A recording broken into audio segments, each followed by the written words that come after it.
Voilà, donc le programme d'aujourd'hui, quelles images pour observer le territoire en région sud.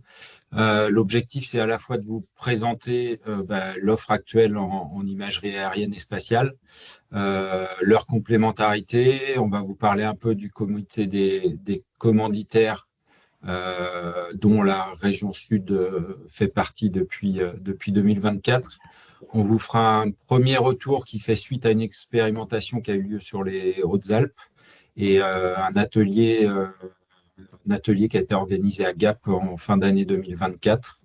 Et puis, sur la dernière partie de ce webinaire, on vous fera participer un petit peu. On aura un questionnaire et puis un tableau Klaxoon pour recueillir vos besoins et vos usages.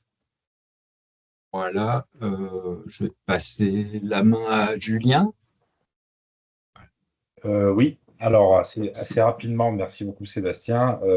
Effectivement, on vous remercie pour votre participation. Sur la plateforme connaissance du territoire, j'y reviens pas forcément puisque c'est un partenariat qui nous lie, l'État, la région, l'INSEE-l'IGN depuis 2022, avec une feuille de route qui comprend un certain nombre de projets thématiques en lien avec la stratégie régionale et territoriale surtout, et notamment autour des notions de planification écologique. Et quoi de plus essentiel pour décrire le territoire qu'une image ou des images, c'est un peu de ça dont on va aussi traiter. Euh, Ça explique aussi un petit peu ce webinaire et puis en quoi finalement la région et l'IGN, finalement, qu'est-ce qui justifie que la région et l'IGN collaborent en fait dans le cadre de ce projet de mixte technologique, de projet de mixte technologique ortho-satellite. Alors un nom un petit peu barbare pour désigner quelque part quelque chose qui a des implications assez concrètes et opérationnelles pour les territoires, mais ça on y reviendra. Juste revenir en quelques mots sur un peu c'est-à-dire le travail que nous menons dans le cadre de la plateforme sur les questions d'imagerie, puisque le mixte techno, au final, n'est qu'une partie, si on veut bien dire, d'une constellation d'actions qui porte sur les questions d'imagerie, puisque, comme je le disais, il s'agit quand même d'objets essentiels pour décrire le territoire, le comprendre, l'analyser. Donc, il y a un certain nombre de travaux qui sont en cours au niveau régional sur l'acquisition, un programme d'acquisition d'une orthophoto 5 cm, PCRS compatible, en lien, pour nous aussi, avec les questions de jumeaux numériques, parce que ces mêmes images, la plupart du temps, peuvent permettre, du moins, en fait, de fabriquer des socles jumeaux numériques. Donc, pour nous, il y a vraiment cette dimension-là. Il y a un investissement assez important aussi sur les questions du spatial, ce qui explique aussi un petit peu ce cycle de séminaire qui, à l'origine, porte quand même beaucoup sur les notions de spatial. Au niveau régional, on a une preuve de concept annuelle qui est portée, en tout cas qui est gérée chez nous côté plateforme par Claire Ajou, qui est présente dans les participants, les animateurs de cette réunion. Donc chaque année, on se définit un sujet thématique. Cette année, c'est sur les questions sur les dessous de la forêt, sur la santé de la forêt, donc comment on utilise l'imagerie spatiale pour valoriser finalement en tout cas l'imagerie spatiale pour créer des services innovants.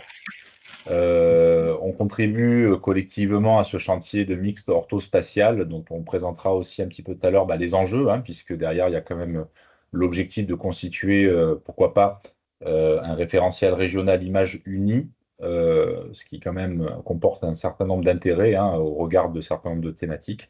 Au-delà de ça, voilà, l'animation de groupes de travail, de communautés d'acteurs, tout en sachant que sur ces questions d'imagerie, on a une approche qui peut sembler évidente, mais qui en réalité ne l'est pas tant que ça. C'est déjà de partir finalement des usages, vos usages de l'imagerie ou des images, que ce soit du spatial, de l'ortho, etc. Et pour derrière, caler un travail, caler finalement la programmation d'acquisition et de mise à disposition de ces mêmes images. Donc c'est un gros travail finalement sur les coordinations de politique d'imagerie qui est conduite et dont justement le mix techno nous a semblé quand même un point assez essentiel. Mais on va vous en dire plus un petit peu plus tard. Merci beaucoup pour cette introduction. On va entamer ce webinaire par un tour, un panorama de l'offre actuelle en imagerie au niveau national et régional à trois voies, donc IGN région.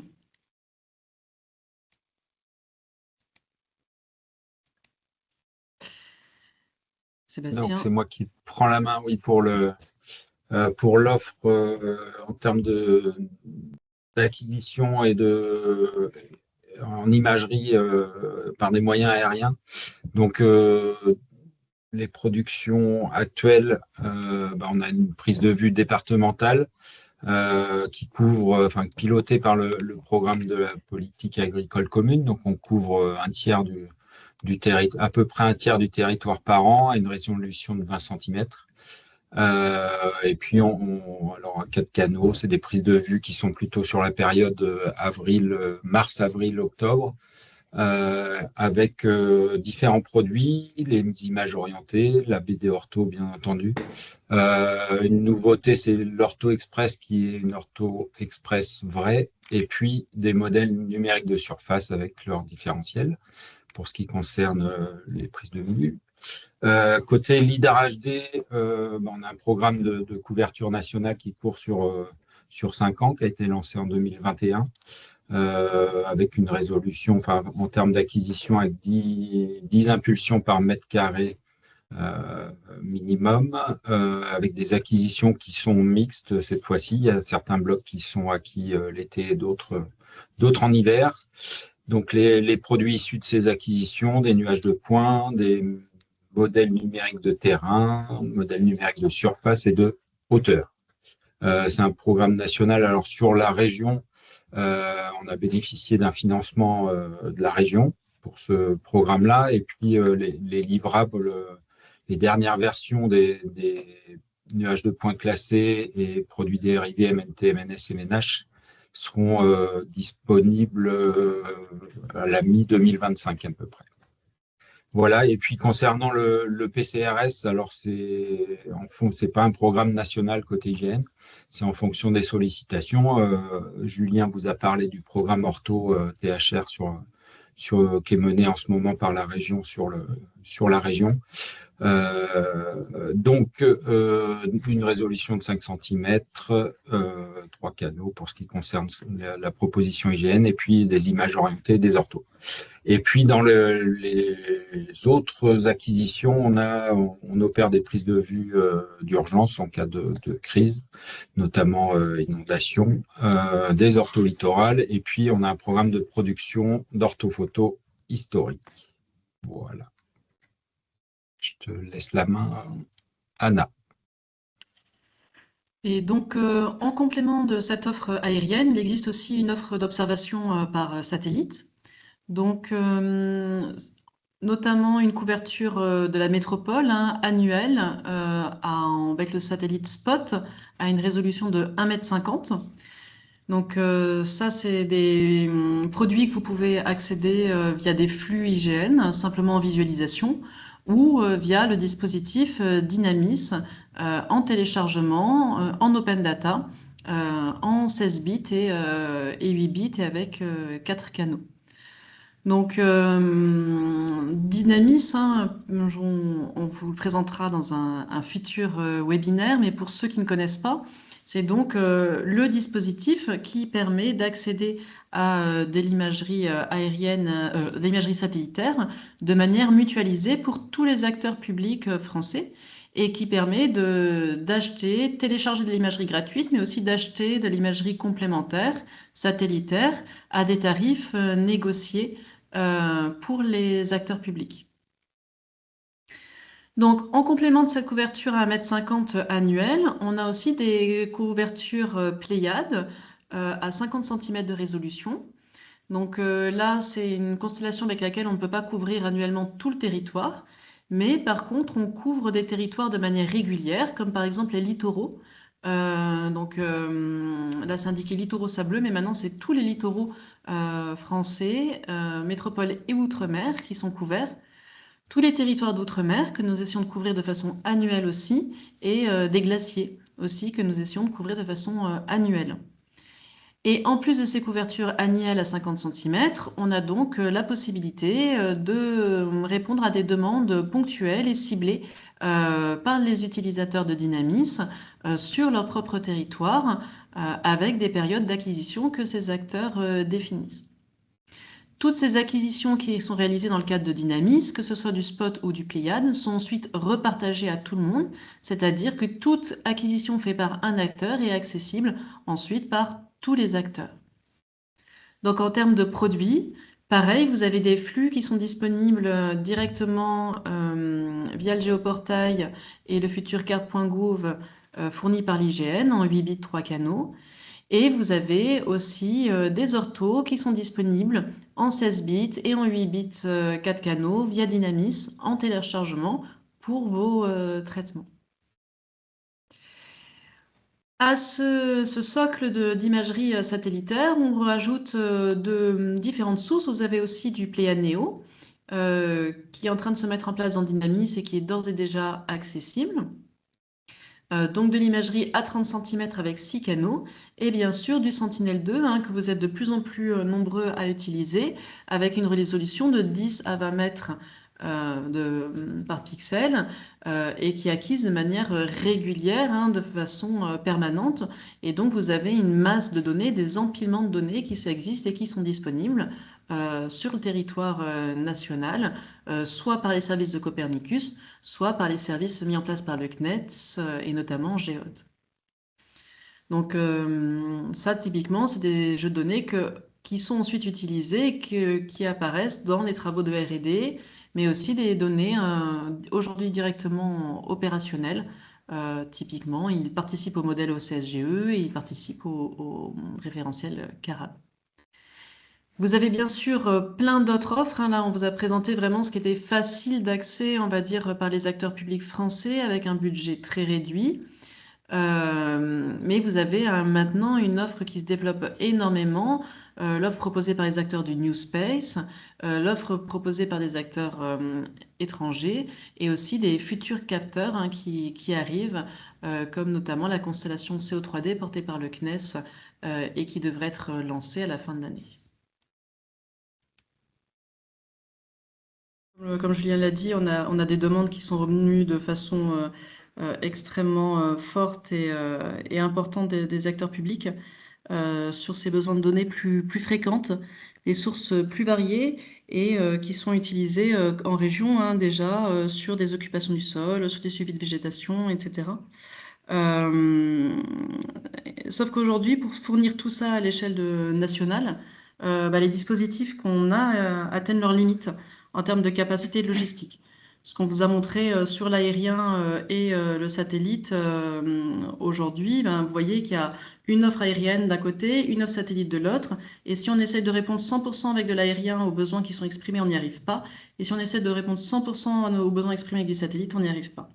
Et donc l'idée, c'est de dire qu'on peut mutualiser, avoir une approche multisource et complémentaire entre ces capteurs et que grâce à ça, on peut arriver à répondre à ces besoins. Donc aérien et satellitaire, c'est effectivement des moyens qui sont complémentaires. D'un côté, au côté aérien, on a vraiment des atouts qui sont la réactivité, la souplesse d'acquisition des données.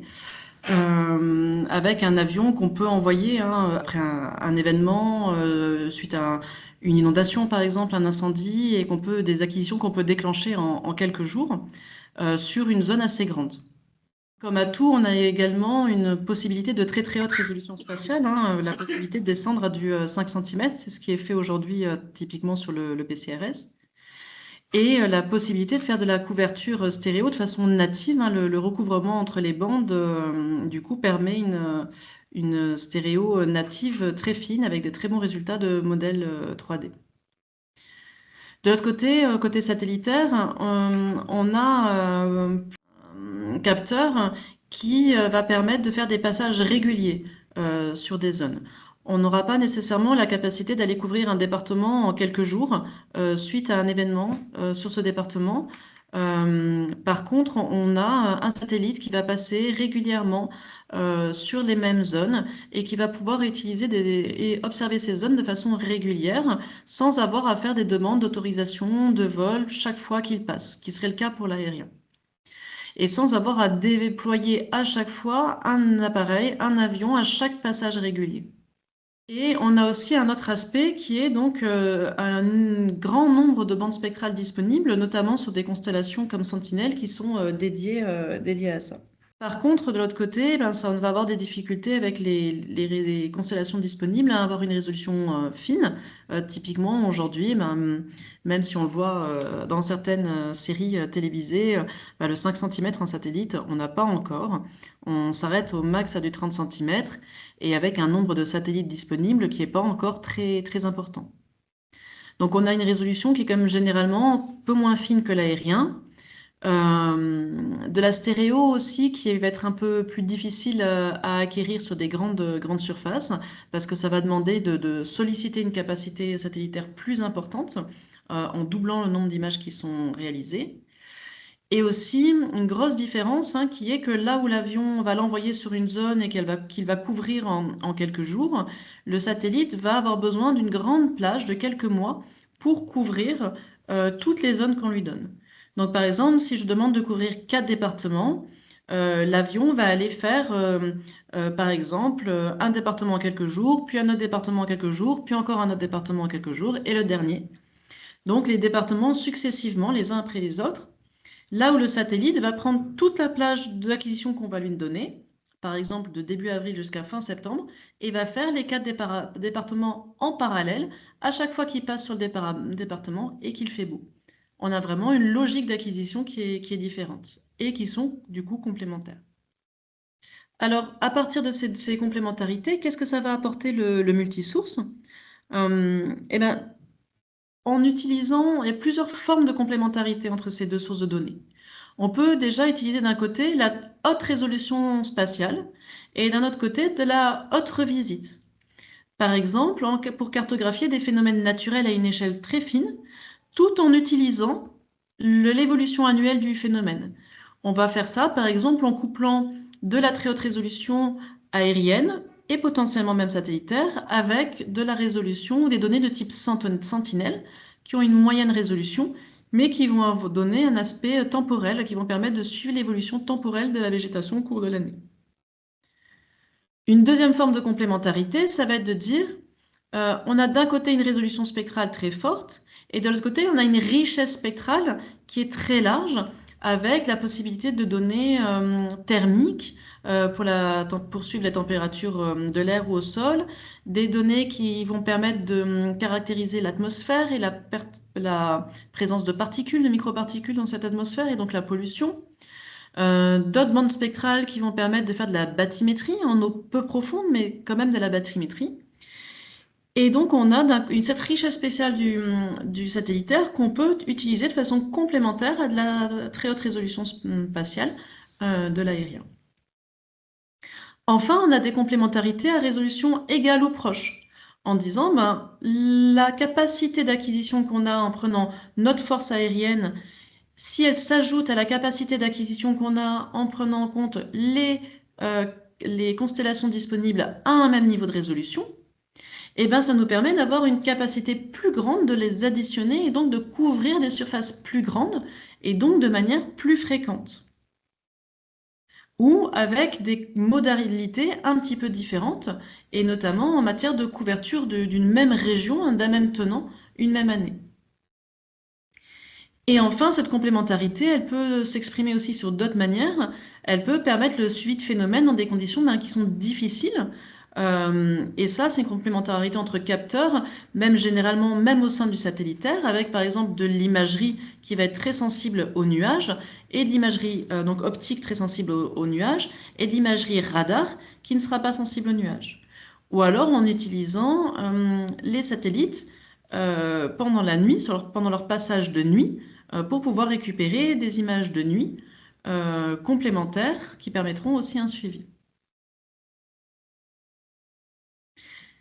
Donc à partir de ce constat de mutualisation et d'opportunité du multisource, de cette complémentarité, l'idée a été de dire on a peut-être enfin les moyens de répondre aux expressions de besoins qui nous sont faites de la part des acteurs publics, des besoins du coup d'augmentation de fréquence, de diversification des capteurs, de diversification des modalités d'acquisition, et on a des opportunités qui s'ouvrent.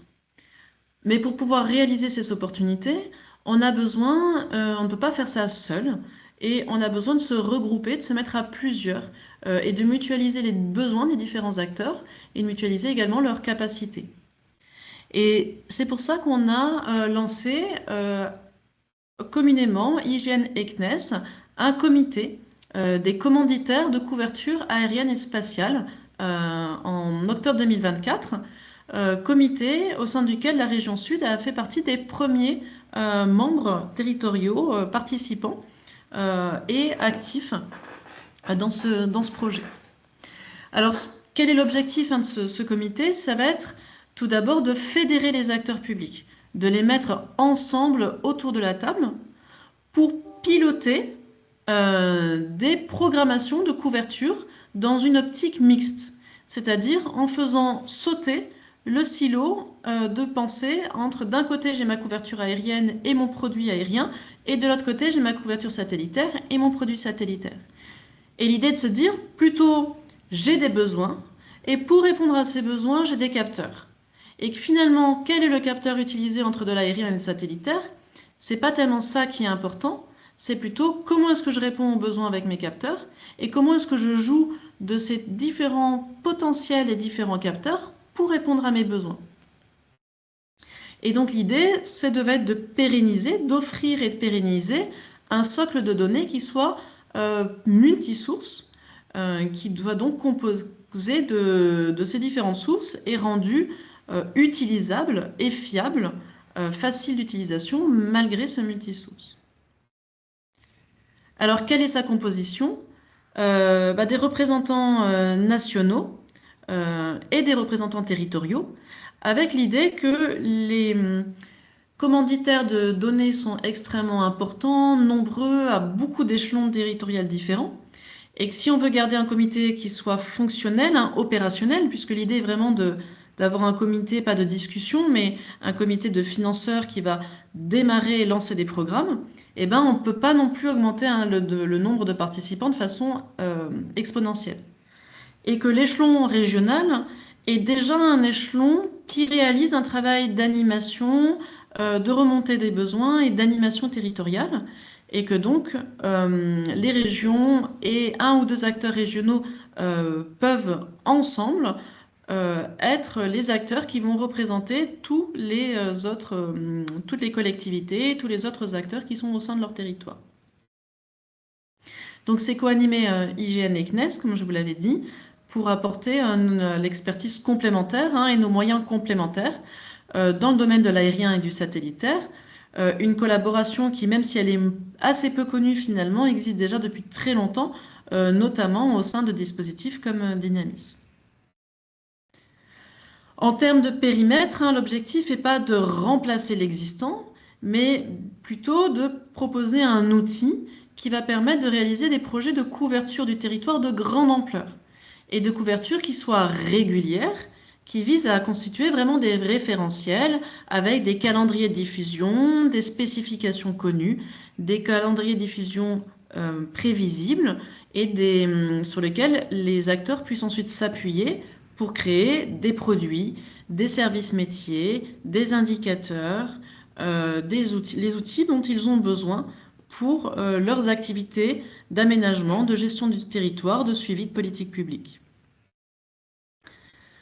À ces couvertures régulières, on peut rajouter des acquisitions ciblées si elles ont vraiment une ampleur nationale ou un impact sur ces couvertures nationales. Mais toutes les petites acquisitions ciblées qui sont déjà existantes dans le cadre de Dynamis, l'objectif c'est qu'elles restent, elles se maintiennent, elles bénéficient de ces couvertures, mais pas qu'elles y soient remplacées.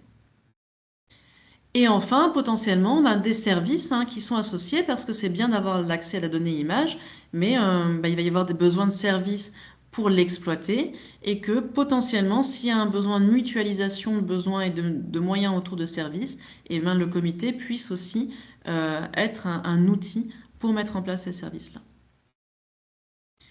Et donc, je vous le disais, l'objectif n'est pas de remplacer ce qui existe, mais bien de s'articuler avec les comités territoriaux de la donnée, qui sont créés dans le cadre du CNIJ, de s'articuler avec les initiatives d'animation territoriale et régionale actuelles et de s'appuyer sur les dispositifs d'accès à la donnée actuels et notamment Dynamis. Alors, dans le cadre de ce comité, on a commencé on a fait une première remontée des besoins un peu générale, nationale, sous la forme d'un questionnaire et d'entretien avec des acteurs régionaux. Et à partir de ces premières remontées, on a produit des scénarios de travail qui ont pour but d'essayer de voir qu'est-ce qui est possible, qu'est-ce qui pourrait être envisageable concrètement en termes de complémentarité aérien-satellitaire, en plus de ce qui existe déjà. C'est-à-dire que là, on ne va pas prendre en compte la partie Sentinelle, qui est déjà largement utilisée, mais vraiment les autres formes de complémentarité. Et le premier des scénarios de travail, c'était de se dire, bon ben, est-ce qu'on est capable de couvrir de façon annuelle la France à 20 à 30 cm de résolution, et si oui, comment? Et donc, ce scénario-là, qui est un scénario très ambitieux, il a pour but, il s'appuie sur l'exploitation maximale du potentiel de capacité aérien et du potentiel d'acquisition satellitaire en Pléanéo pour réaliser une moitié de la France que vous voyez là en rose avec de l'aérien. Voilà, une moitié de la France qui est faite sous bloc, hein, sous forme de bloc. Donc vous voyez que ça dépasse, le rose déplace un peu les départements, mais qui englobe un tiers des départements français chaque année, de manière à maintenir un peu le service existant de livrer des départements d'un même capteur une fois tous les 3 ans. Et donc cette programmation tournerait tous les 3 ans une demi-France aérienne qui engloberait un tiers des départements différents et le complément en vert, en satellitaire à 30 cm, qui permettrait d'avoir cette couverture annuelle. Pour entrer un peu plus dans les détails, hein, ça veut dire quoi? Ça veut dire en rose, une BD ortho ou avec un risque de léger relâchement des spécifications, avec potentiellement un relâchement de résolution d'1 à 2 cm, et des acquisitions par bloc pour pouvoir augmenter largement notre capacité d'acquisition, mais un maintien de produits stéréo, 3D et un produit qui est quand même somme toute très très proche de la BD ortho actuelle. Et en vert, par contre, du satellitaire sans possibilité de 3D, parce que ça fait des zones beaucoup trop grandes, donc du mono, Pléanéo avec ses 6 canaux. Donc à côté de ce scénario 1 qui est très ambitieux, il y avait l'idée de se dire, bon, peut-être qu'on n'a pas besoin de couvrir la France chaque année et qu'on peut être moins ambitieux. Par contre, on a une demande très forte des régions, et en particulier les grandes régions, d'arriver à avoir leur territoire qui soit couvert entièrement en une même année. Parce qu'aujourd'hui, effectivement, un besoin de production d'indicateurs sur le territoire, mais sur lesquels ils ne disposent pas vraiment de données d'une même année sur tout le territoire. Et donc le scénario 2 vise à répondre à ce besoin hein, très précis de réponse à un complément satellitaire aux acquisitions aériennes actuelles. Et donc peut-être que ce sera plus clair de passer à la slide suivante. Du coup, sur 3 ans, ça donnerait quelque chose de ce type-là, de cette logique-là, qui est de dire, en violet, vous avez le programme aérien IGN, et ce programme-là, on le complète en vert par des départements en satellitaire à 30 cm, de manière à assurer tous les 3 ans cette couverture régionale. Ça ne signifie pas une diminution de ce qui est l'offre aérienne actuelle, hein, parce que vous le voyez là par exemple sur les départements 04-05, ça signifierait en 2025 une couverture du 0,5 en aérien, en 2026 une couverture du 0,5 en satellitaire pour compléter la couverture régionale, en 2027 pas de couverture. Donc là sur ce département-là on a 2 couvertures sur 3, 2 ans sur 3. Pareil pour le 0,4, où là, avec un petit décalage, ça signifie en 2026 une couverture du département 0,4 en satellitaire, mais on maintient tout de même la couverture du 0,4 en aérien en 2027. Donc on est bien sur la couverture supplémentaire. Là, on a un maintien des spécifications de la BD Ortho, puisqu'on maintient le programme aérien actuel peu ou prou. Donc on est vraiment sur pas de changement de la BD Ortho et la possibilité de faire de la stéréo sur le satellitaire et à l'étude sur ces différentes zones qui sont beaucoup plus réduites que la couverture totale de la France. Ensuite, un scénario qui est peut-être un scénario de compromis entre les deux, de se dire, OK, on garde le scénario 2, on répond aux besoins des régions, mais en plus, peut-être qu'il y a certains territoires qui sont des territoires à enjeu où on a un besoin d'une couverture annuelle, même si on n'a pas besoin de couvrir le territoire français entier. Ça peut être des espaces qui changent beaucoup, ça peut être des espaces à risque, ça peut être des espaces très urbanisés, ça peut être des espaces qui soient frontaliers, ça peut être des espaces littoraux, des zones naturelles qui sont fragiles. Ça, c'est aux différents acteurs de fixer ce qu'ils considèrent comme un territoire à enjeu. Mais en tout cas, l'idée, c'est de se dire, on part du scénario 2 et on rajoute des couvertures annuelles de ces territoires à enjeu dans une surface en ciblant avec du Pléiade Néo de façon annuelle, donc à 30 cm. Et enfin, un dernier scénario pour challenger un peu ce principe de complémentarité, qui est de dire, pour l'instant, on est resté sur une complémentarité à résolution similaire, 20-30 cm, en disant comment est-ce qu'on peut augmenter notre capacité de couverture.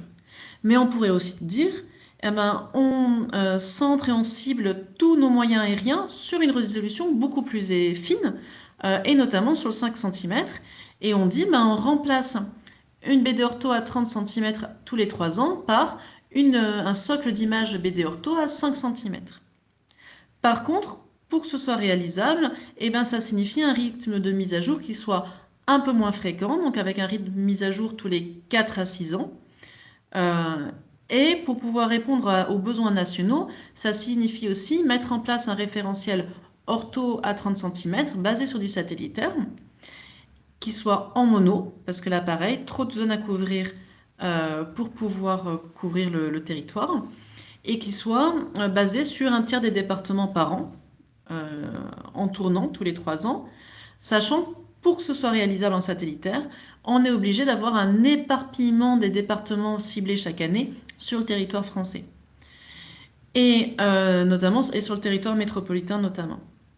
Et donc du coup, on peut dire adieu aux millésimes régionaux, ou en tout cas, il faut trouver d'autres moyens d'assurer ce millésime régional avec d'autres capteurs à d'autres résolutions.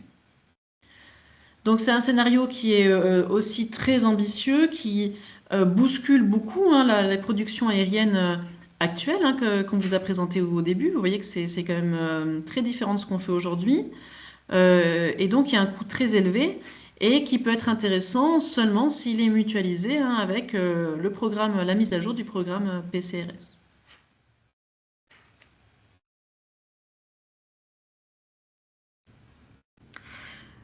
Alors, tous ces scénarios-là, il y a une question qui en découle et qui découle de cette notion de complémentarité entre aérien et satellitaire, c'est de dire, OK, plus de sources de données, est-ce que ça veut dire que je dédouble tous mes processus de traitement et toutes mes chaînes de traitement pour pouvoir les adapter d'un côté à de l'aérien et d'un côté à du satellitaire? Évidemment que non, c'est pas l'objectif, parce que là, on serait sur quelque chose de pas du tout efficient. Et donc, l'objectif, ça va être, au-delà de cette partie acquisition, de travailler aussi sur une offre de produits qui permettent une uniformité et une usabilité commune de ces sources de données de manière aussi complémentaire. Alors, cette usabilité commune des produits, elle peut se faire sur différents usages. Et aujourd'hui, on en voit apparaître 2 grands usages. Le premier, c'est l'usage de l'image comme fond de plan. C'est je visualise mon territoire, je me localise dans mon territoire, et j'ai besoin d'une possibilité de façon fluide de passer d'un espace de mon territoire à un autre et sans être gêné par la différence de capteur et par la différence de résolution. Et le deuxième aspect, c'est l'image utilisée comme socle de traitement, notamment de plus en plus de traitements d'IA, pour créer des classifications d'occupation du sol, pour créer des cartographies de végétation, d'habitat, d'urbanisation, pour suivre, en fait, créer des produits métiers qui vont permettre de suivre le territoire. Et là, on est plutôt sur un autre type de produit image, qui est de fournir non pas un produit mosaïqué, fluide pour circuler, mais plutôt des ortho-images avec une radiométrie qui soit stable, suffisamment uniforme, mais pas trop modifiée non plus, pour pouvoir lancer des calculs sur des images proches de la réalité terrain.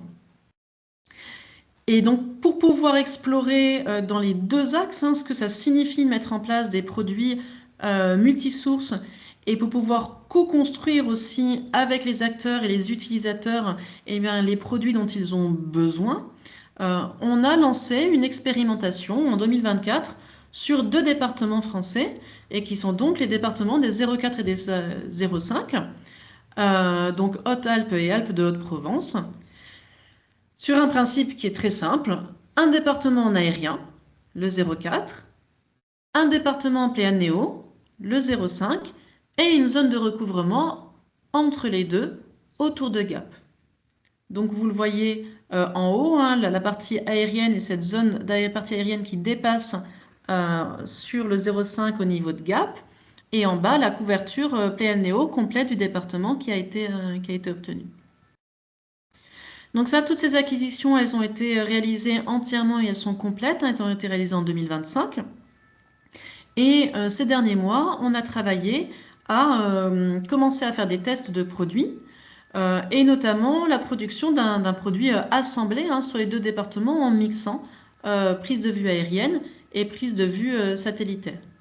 Et donc l'idée, ça va vraiment être de tester les usages et de pouvoir confronter les sources sur cette zone commune, mais aussi de tester les nouveaux produits qu'on pourrait mettre en place et à quel degré ils répondent à vos besoins, comment répondre au mieux aux besoins des utilisateurs. Alors peut-être la diapo suivante.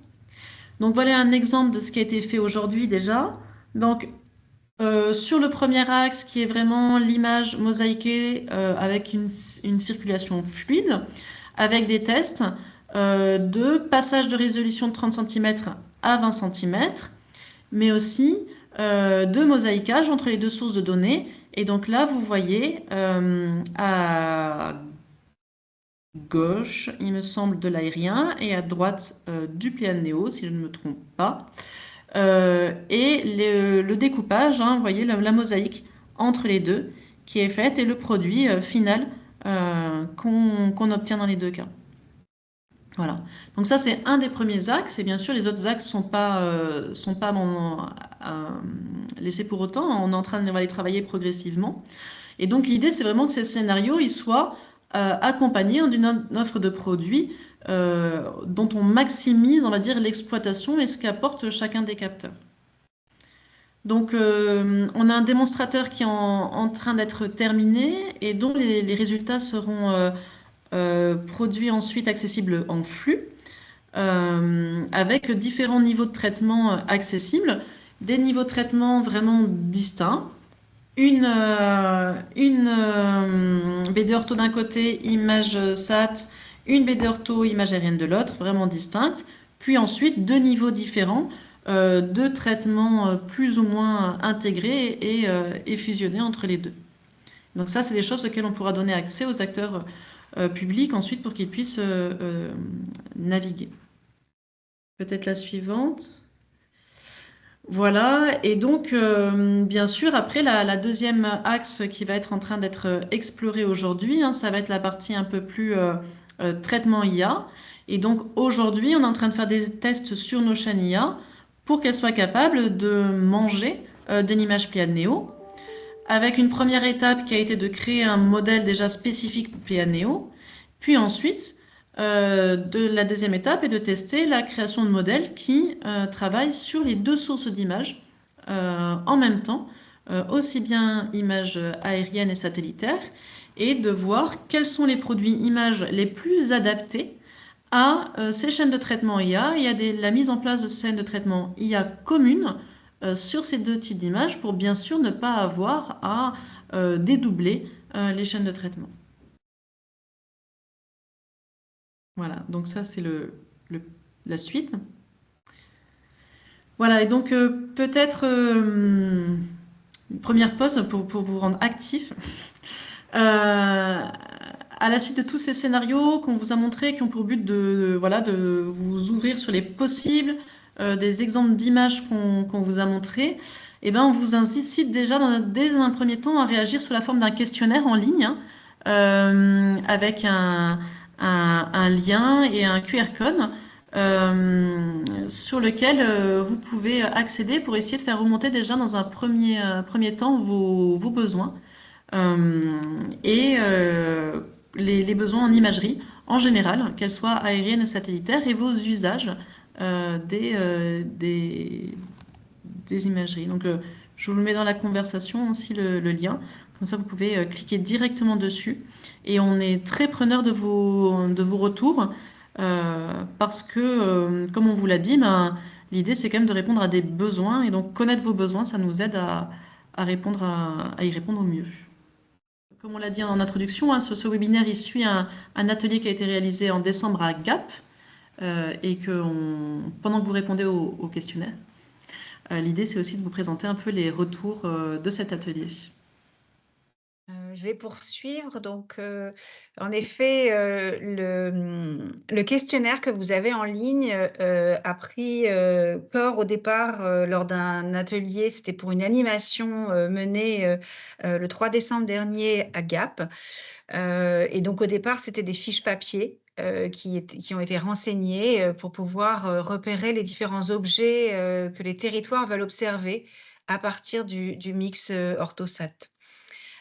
Durant cet atelier, donc, il y avait environ 15 participants issus de collectivités ou d'établissements publics. Donc, ça a été un atelier accueilli dans le département des Hautes-Alpes, au conseil départemental.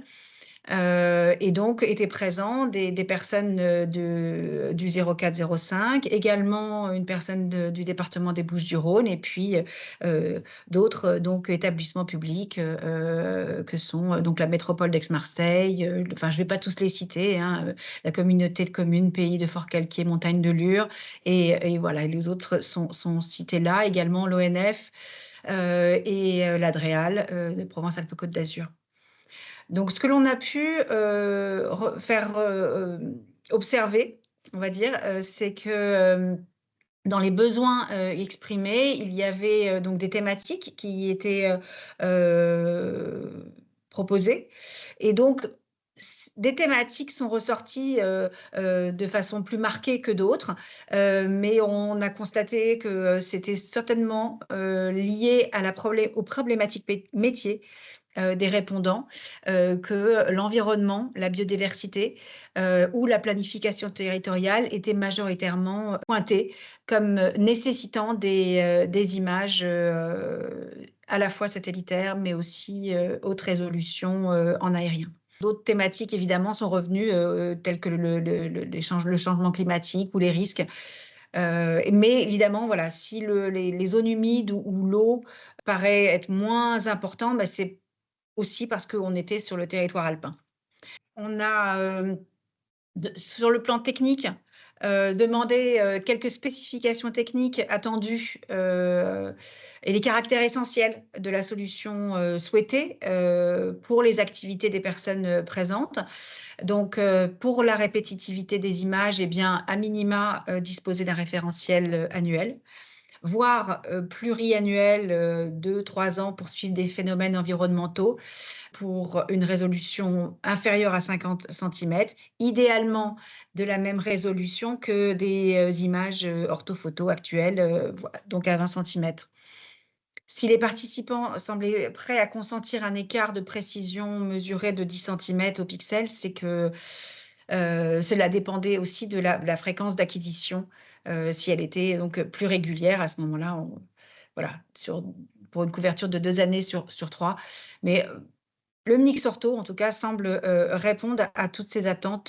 Les points d'intérêt qui étaient exprimés étaient évidemment d'obtenir des données fiables, millésimées, donc annuellement, et qui reflètent le plus possible la réalité du terrain, afin qu'il soit possible de réaliser des modélisations et des analyses précises. Il est important de suivre des phénomènes réguliers autant que des phénomènes ponctuels pour pouvoir collecter des informations sur le terrain et recenser des objets plus ciblés. Il a été aussi relevé de l'intérêt de pouvoir disposer d'une richesse de bandes spectrales à travers les images infrarouges couleurs. Cela permet ensuite d'envisager toute une chaîne de traitement adaptée. En conclusion, sur les expressions de besoins et les perspectives, donc la couverture actuelle en images du territoire limite certains usages. Donc les points limitants étaient que nous ne disposions pas de vision homogène sur l'ensemble de la région, ou plus largement sur le plan national, même si on note un attachement aux acquisitions à l'échelle départementale. Sur la limite aussi des mises à jour des orthophotos haute résolution à 20 cm, elles ne sont pas assez fréquentes. Et là, j'ajouterais que le témoignage de la métropole d'Aix-Marseille sur les travaux de la place Castellane à Marseille était révélateur. Donc, c'est une présentation que nous avait fait Sylvain Bardin en charge du projet du jumeau numérique pour la métropole, qui nous disait que des images dont il disposait ne correspondaient plus du tout à la réalité des travaux et de la transformation de la place Castellane. Donc, sa présentation intéressante est disponible sur le site Connaissance du territoire. Donc, autre point sur l'usage des images satellitaires, elle a un coût d'entrée et des compétences techniques nécessaires. Et donc, il semble nécessaire de simplifier leur accès et les traitements en fonction des produits afin de faciliter leur prise en main par les usagers. Sur les perspectives remontées, plus de réactivité et d'agilité pour pouvoir concilier la programmation des acquisitions satellites avec des usages spécifiques. Ainsi, cela pourrait par exemple orienter les campagnes de surveillance de terrain conduites par des acteurs locaux lorsque cela paraît utile, voire même indispensable lorsqu'un phénomène est repéré au travers de l'imagerie. Il faudrait aussi pouvoir articuler l'acquisition des images aux besoins de mise à jour de certains référentiels à grande échelle, exemple sur l'occupation du sol ou la baie des forêts qui est en cours de mise à jour. Donc, tout l'intérêt du mix technologique pour des couvertures homogènes a été pointé. Et en conclusion de cet atelier, on peut dire que l'imagerie spatiale, finalement, s'avère encore assez méconnue et sous-utilisée par les acteurs, à l'inverse des images aériennes haute résolution, qui sont, elles, largement démocratisées et pour lesquelles le plan d'acquisition n'est pas optimal selon les besoins. Donc, c'était un atelier qui date de décembre de 2024, mené à Gap. Avant que Claire peut-être lance l'animation, bon, ces éléments en fait qui sont présentés, que Pauline vient de présenter un peu succinctement, c'est globalement ce qui est ressorti en synthèse de ces ateliers, mais voilà, bien sûr il y a une matière beaucoup plus importante puisqu'on a demandé aux gens de remplir des fiches, donc ça c'est des choses peut-être on va peut-être travailler effectivement à un rendu qualitatif peut-être un peu plus dense, un petit peu des contenus qui ont été évoqués. Nous, le point sur lequel je voulais surtout insister, concernant un petit peu les différents ateliers, alors le questionnaire, là, le lien qu'on vous a envoyé, qui sera ouvert pendant 48 heures, et puis l'atelier là qu'on va lancer. Pourquoi c'est important pour nous? Puisque c'est pas le coup de faire un atelier pour faire un atelier, vous demandez votre avis pour vous demander votre avis. En fait, c'est simplement lié au scénario que présentait Anna, c'est-à-dire les scénarios 1, 2, 3, etc. C'est des scénarios techniques, finalement, qui engagent aussi gouvernance et puis, je dirais, des implications budgétaires. Parce que naturellement, en fonction des scénarios, c'est plus ou moins complexe à mettre en place. Donc, d'avoir une couverture annuelle, c'est pas la même chose que d'avoir une couverture tous les 3 ans.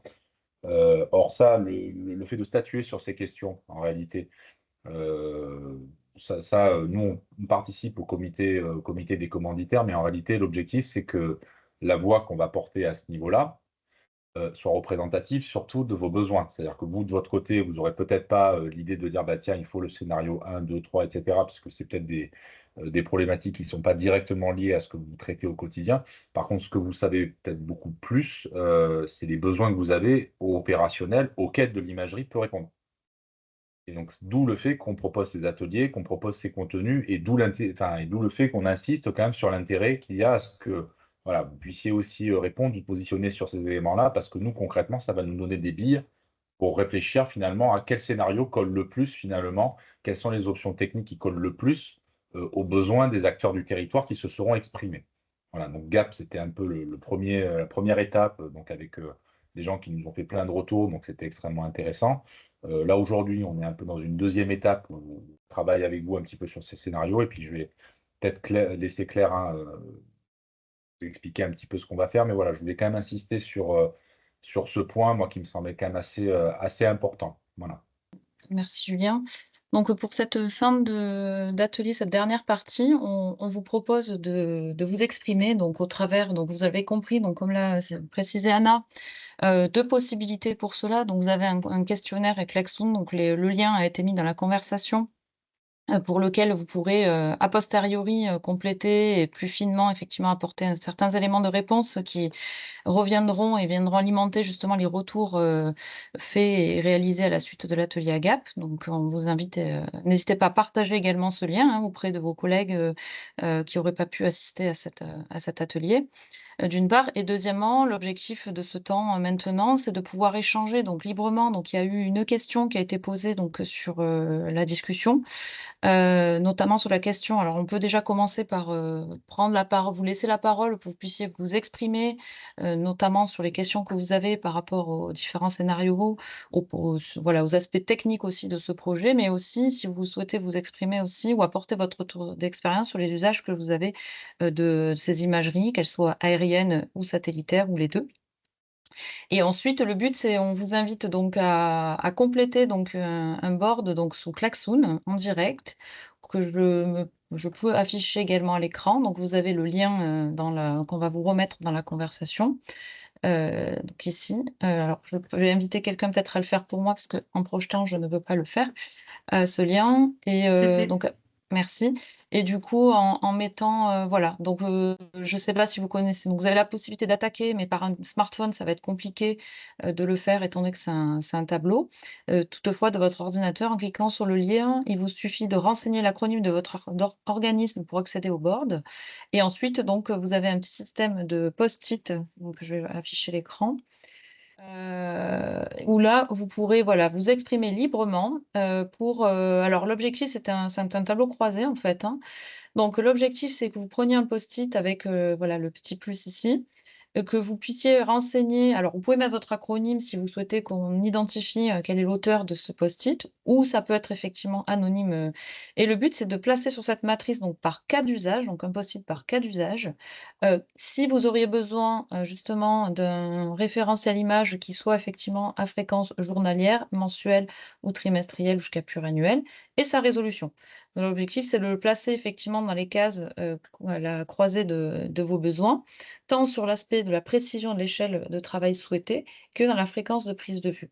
Ces éléments, ils sont hyper importants pour qu'on puisse effectivement, mieux situer, vraiment, l'intention et les usages à venir de cette base donnée, car comme vous l'avez compris, les 4 scénarios, voilà, sont avant tout, appuyés ou en tout cas seront définis et conditionnés par, les besoins que vous en aurez pour, justement déterminer et ne pas aller peut-être sur un produit qui soit soit insuffisant, soit effectivement trop, on va dire ambitieux, et du coup, avec en finalité des coûts assez onéreux.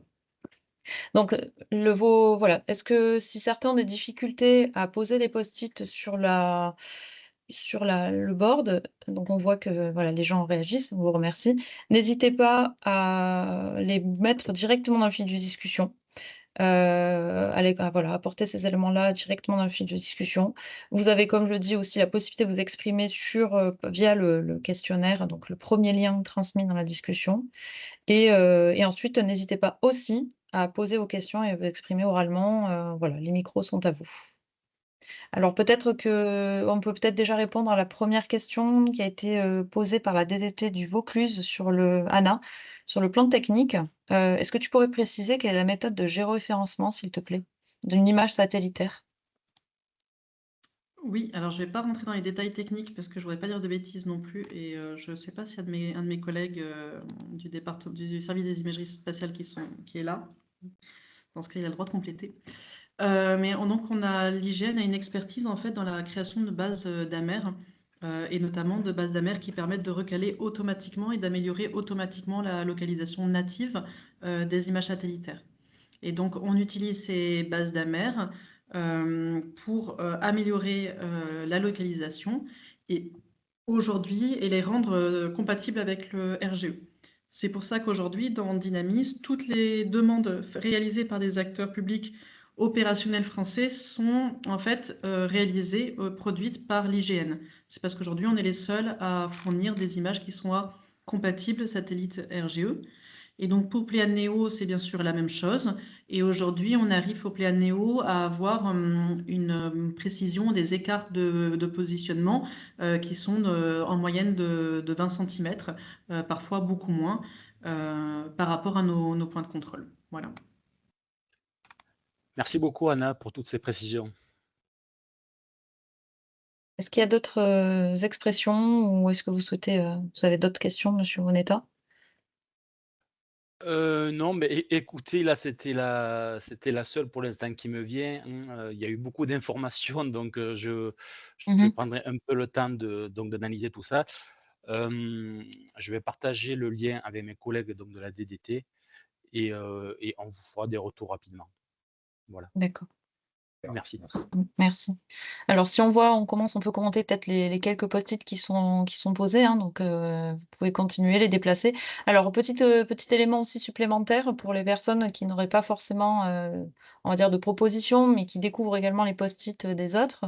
Vous pouvez tout à fait voter en apposant un système de cœur, en fait, sur les post-it. Donc vous pouvez, voilà, donner de l'importance à certaines propositions faites avec, un outil de vote. Donc, si on regarde un petit peu la matrice, donc pour le moment, on reste sur, des besoins qui sont, sur des couvertures annuelles. C'est intéressant d'avoir cette graduation. Alors sans rentrer peut-être dans donc je vais peut-être laisser les acteurs aussi qui souhaitent, en dire plus aussi, hein, n'hésitez pas à vous exprimer. Ouais.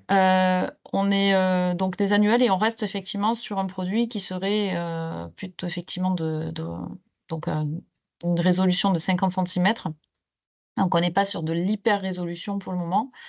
Hormis donc on voit, pour le suivi de la consommation foncière où on a nécessairement besoin, alors c'est vrai qu'on est sur des échelles, l'artificialisation des sols, donc ce qui est, on va dire se rattache plutôt à peut-être la mise à jour aussi de données d'occupation du sol, où là on a besoin d'avoir une revisite, donc je vois annuelle, à minima, voire pluriannuelle, sur la question de l'artificialisation des sols. C'est plutôt sur un seuil de 20 centimètres. Ensuite, il y a la des cartographies effectivement des sentiers.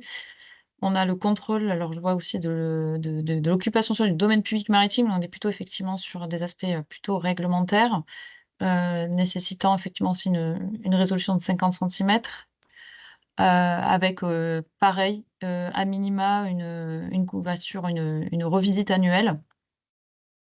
Si je zoome encore un peu, on est sur des changements de mise à jour aussi de la BD Topo, détection de changement pour la mise à jour de la BD Topo. Alors là, je ne sais pas est-ce que c'est l'IGN vous-même qui avez posé ce post-it ou Oui, non? c'est une Oui? Ah ben contribution voilà. IGN. Donc du coup, pour vous, donc on se rend compte et ça revient un peu à ce qui est exprimé dans le retour des utilisateurs de GAP, c'est qu'on a vraiment effectivement nécessairement aussi besoin de ces référentiels, même les producteurs eux-mêmes, pour justement prétendre et assurer cette mise à jour un peu en continu de certains ou annuels et régulières de certains référentiels nationaux. Donc voilà. Notamment sur Ensuite, sur la question de la DFCI, donc je vois aussi qu'il y a des besoins de suivi de l'emprise des pistes. Donc c'est vrai que ça rejoint la thématique des risques, comme tu l'as cité Pauline tout à l'heure, quelque chose qui a été remonté. On voit qu'on a quand même des éléments. Alors là, on est plutôt sur effectivement des produits métriques, donc plutôt sur du. C'est vrai qu'à partir du 1 mètre, alors 50 cm, 1 mètre, on vient sur des produits, on est vraiment sur la ligne médiane entre la résolution qu'offre le satellite et l'orthophoto, hein, donc voilà. Et ensuite, on voit qu'on a donc les interfaces habitat-forêt, débroussaillement, donc l'état de débroussaillement. Donc ça, c'est effectivement, c'est un sujet qui est fortement d'actualité. La nécessaire identification de ces OLD et notamment de leur application. Alors sur la consommation foncière, on voit que là, pour le coup, il y a pour certaines structures, pas forcément besoin d'une grande résolution, puisqu'on est peut-être sur des grandes notions effectivement d'espace, mais néanmoins, on voit que la revisite annuelle est aussi plébiscitée. Et là où ça nécessiterait effectivement peut-être des revisites beaucoup plus spécifiques, alors ça peut faire le lien avec un des scénarios qui prévoit peut-être des programmations un peu sur des zones à enjeu pour le repérage de certaines zones irriguées. Donc on voit que effectivement là nécessairement c'est des images qui sont obligatoirement, voilà, en tout cas qui doivent être programmées nécessairement durant la période estivale. Donc on voit qu'il y a finalement, on vous remercie, hein, on voit que ça suscite vraiment des besoins, c'est très intéressant pour l'ensemble de retours. On se rend compte que dès que c'est pour effectivement pouvoir analyser l'évolution de certains aléas ou des phénomènes qui sont, on va dire, dynamiques ou ponctuels, la revisite, alors là, ça laisse entendre effectivement la possibilité de pouvoir obtenir des droits tirés, peut-être pour de la programmation un peu spécifique, chose qui, je crois, Anna, est déjà le cas, hein, dans le cas de catastrophe. C'est quelque chose qui est déjà fait, hein, qui est déjà prévu, je crois. Je ne sais pas si tu peux me confirmer l'accès à des images en cas d'événement. L'accès à des images donc en cas d'événement, c'est prévu si les événements permettent d'activer des chartes, notamment de risque. On a des dispositifs qui permettent d'activer des chartes et d'avoir pas mal d'images sur les zones. Par contre, effectivement, on a bien identifié qu'il y avait peut-être besoin de faciliter l'accès aux images en cas de un peu, on va dire, de risque un peu ou d'aléas un peu plus faibles qui ne permettent pas d'activer des chartes, mais qui ont quand même un impact sur le territoire et que les acteurs pourraient vouloir suivre. Donc effectivement, ça reste, même s'il y a un existant déjà sur une bonne partie, ça reste pertinent de le relever parce qu'il y a encore quelques trous dans la raquette aujourd'hui. Alors, on voit qu'il y a 42 participants. On n'a pas forcément 42 post-it. Je ne sais pas s'il y a des personnes qui ont des difficultés soit à accéder au board Klaxoon ou est-ce que certaines veulent tout simplement prendre la parole. Je peux me poser des post-it pour vous si vous le souhaitez. Est-ce qu'il y a des remarques, des réactions, même par rapport à ce qui a été dit, voilà, ce qui est noté sur ce board. Vous êtes tous très concentrés sur le board, je vois ça. Il y a énormément de contributions. En tout cas, si on commente, on voit que vous avez effectivement pris typomorphologie, alors la typomorphologie, Ouais. oui. Qu'est-ce que Alors, c'est la typomorphologie, la du coup typomorphologie, mais dans quel domaine? Est-ce que c'est la personne qui a écrit ce La post-it typomorphologie, c'est moi, c'est Samy. Bonjour Samy. Il n'y a qu'un domaine de typomorphologie et ça D'accord. concerne l'adéquation entre la forme du bâti et son environnement urbain. Et nous, D'accord. on a besoin d'images plutôt précises pour faire cette évaluation qui nécessite de la photo-interprétation. Voilà. D'accord. Et il y aurait un besoin d'avoir un renouvellement pluriannuel de combien Non, du je coup? pense que ça va. En vérité, au rythme actuel, tout va bien, puisqu'en fait, on en D'accord. produit une de temps en temps, puisque c'est une énorme charge de travail Mhm. d'en produire une seule, donc ça ne se fait pas chaque année, en fait. D'accord. Très bien. C'est lié aux problématiques d'occupation du sol, c'est ça, et de caractérisation des entités, que ce soit De bâti. intra-urbaines. Ouais, Oui, c'est tout ça, à hein. fait. Après, ce sera plutôt en termes d'urbanisme et quelque chose de très utile pour à la fois la planification et le projet urbain. Ouais. C'est-à-dire, proposer quelque chose qui est cohérent et qui s'intègre dans la forme, Mmh. heu, qui est cohérent avec le quartier et qui s'intègre dans la forme urbaine. OK, très bien. Après, moi, ce que je remarque un petit peu en regardant un petit peu le board, bon, même si là, on n'en voit qu'une partie, c'est qu'on a quand même beaucoup de besoins annuels, Oui, sur du balayage annuel. oui, si on Heu regarde, Enfin, en fait, tu as un scénario central. Bon, d'ailleurs, c'est ça qui est plutôt intéressant, c'est que, alors sans pour autant dire que les autres dimensions sont pas du tout importantes, hein, mais c'était un peu ce qui était ressorti quand même lors de l'atelier à Gap, où en gros, on avait aussi posé la question de la très haute résolution finalement. Euh, Puisque bon, de la très haute résolution, on n'a pas forcément les mêmes usages. Alors déjà, alors généralement, il faut choisir, soit on a de la très haute résolution, soit on a un potentiel de revisite important. Généralement, c'est quand même très difficile d'avoir les deux. Enfin, en gros, on ne peut pas avoir du PCRS raster tous les ans. Ce serait génial, mais je pense que personne n'a le budget ni les moyens techniques de le faire. En revanche, nous, ce qu'on avait observé, c'est que pour à peu près toute la production de référentiels, on était quand même sur des besoins annuels. Donc ça correspond bien quand même un petit peu à ce qu'on avait observé. La triannualité, enfin, ou deux, par exemple, je sais pas moi, sur 3 années, avoir un balayage sur 2 ans, c'était des choses qui étaient aussi ressorties, mais qui étaient, voilà, que enfin, les participants nous avaient dit qu'ils souhaitaient l'éviter au maximum. Enfin, ils préféraient bien sûr une revisite annuelle, ça allait un peu de soi. Alors nous, ça peut, alors côté région, hein, je permets aussi d'exprimer ça côté région.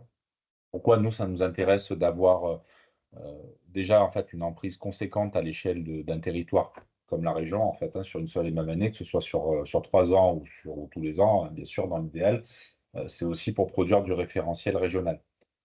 Puisque, par exemple, je vous prends un cas que Claire connaît très bien, hein, l'Auxol qui avait été produite en 2019.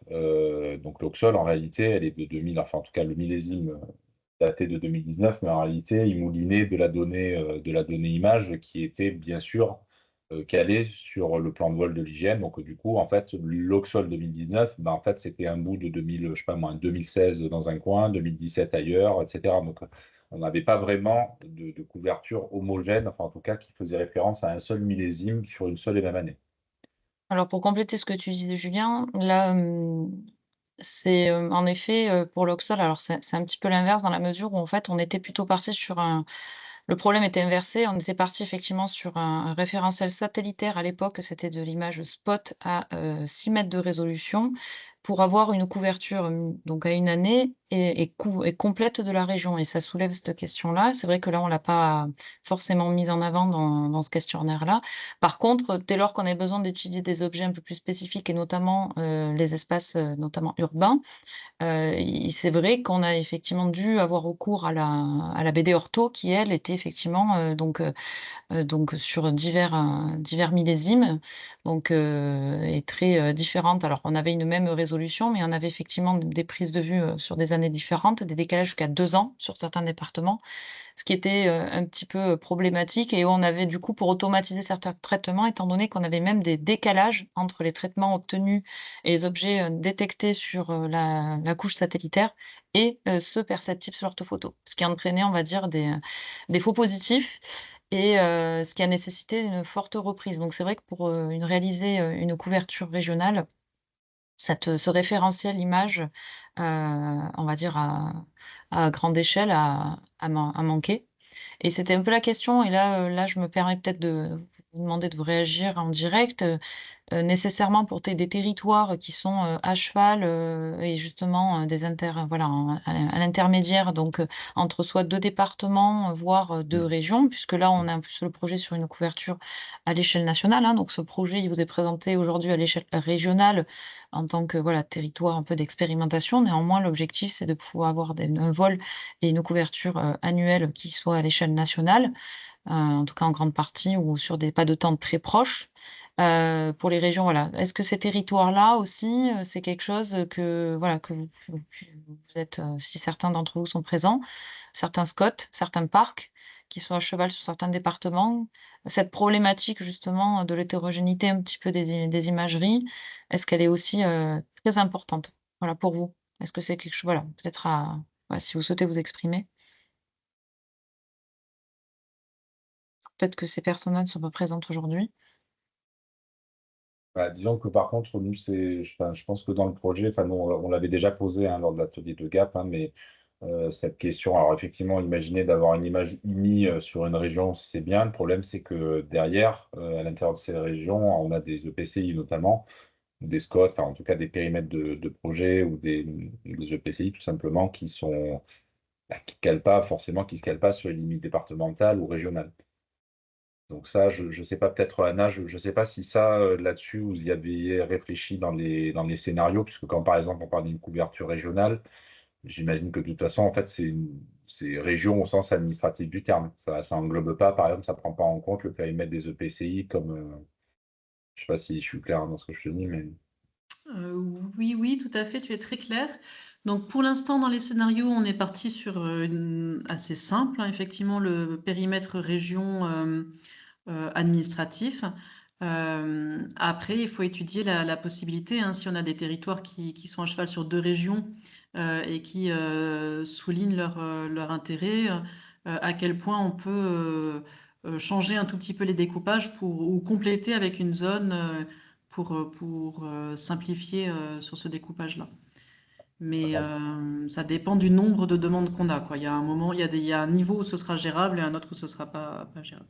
excuse-moi, avant de laisser la parole à Laurent qui a levé la main, par exemple, nous, sur le programme d'acquisition PCRS, là, on fait par département, mais en réalité, en fait, on prend le périmètre des EPCI comme périmètre de référence, puisque au sein un petit peu des comités de suivi, ben, on a des membres de PCI qui vont nous dire, ben, nous, on ne veut pas que notre PCI soit coupé en deux. Bon, après, ça pose d'autres problèmes techniques, parce que bon. Mais bon, en tout cas, ça, je pense que c'est des questions qui peuvent intervenir sur des EPCI enfin, ou des territoires de projet frontaliers. Oui, pour apporter un élément supplémentaire de réponse, je ne sais pas si on m'entend. Oui. En fait, la question n'est pas la même suivant les scénarios, c'est-à-dire que, enfin, la réponse plutôt n'est pas la même suivant les scénarios. Si on passe sur un scénario annuel, bah, c'est beaucoup plus simple, puisque c'est au niveau du traitement que ça se joue. C'est-à-dire que si on fait des régions homogènes, peut-être qu'il y aura une légère hétérogénéité entre 2 régions, mais ça peut, en post-traitement, ça peut se régler éventuellement. Donc, c'est des choses qui peuvent même se régler en dehors de l'hygiène, dans l'hygiène ou à l'extérieur. Tout est possible et imaginable, puisque les images auraient été prises à peu près à la même époque, donc il n'y a rien de dramatique. Après, si on passe sur des scénarios avec des millésimes régionaux, mais tous les 2 ans ou tous les 3 ans, il n'est pas imaginable de prendre tous les cas possibles de PCI et de différents types parce qu'il n'y a pas que les EPCI, il y a aussi les parcs nationaux, il y a tout un tas de thématiques qui sont transrégions. Si on les prend tout en compte, bah, en fait, on finit, je pense, à avoir des scénarios d'acquisition qui sont France entière. Ça. Est-ce que je pense que c'est le cas, est-ce que dans les éventuelles effectivement prises de vue, alors si c'est à une échelle régionale par exemple, il y aurait, un débord, une zone tampon, voilà déterminée justement pour ces territoires un peu limitrophes? Alors aujourd'hui, pour pouvoir avoir les capacités, parce que c'est quand même pas simple hein, de faire ce qu'on propose, pour avoir les capacités d'acquisition de faire, ça ne sera pas des découpages régionaux, ça sera des D'accord. découpages en bloc qui Par dalle? intègrent des régions. D'accord. Je pense Anna, ouais, sauf si tu me détrompes. le découpage par dalle est vraiment un élément important hein, pour augmenter la capacité d'acquisition sur l'aérien parce que et même sur le satellitaire, hein, parce que le suivi du contour départemental est une énorme contrainte en fait. Bien Et sûr. donc c'est vraiment ce découpage par dalle, il est vraiment très important pour nous. C'est quelque chose qui va permettre d'offrir beaucoup de capacités d'acquisition.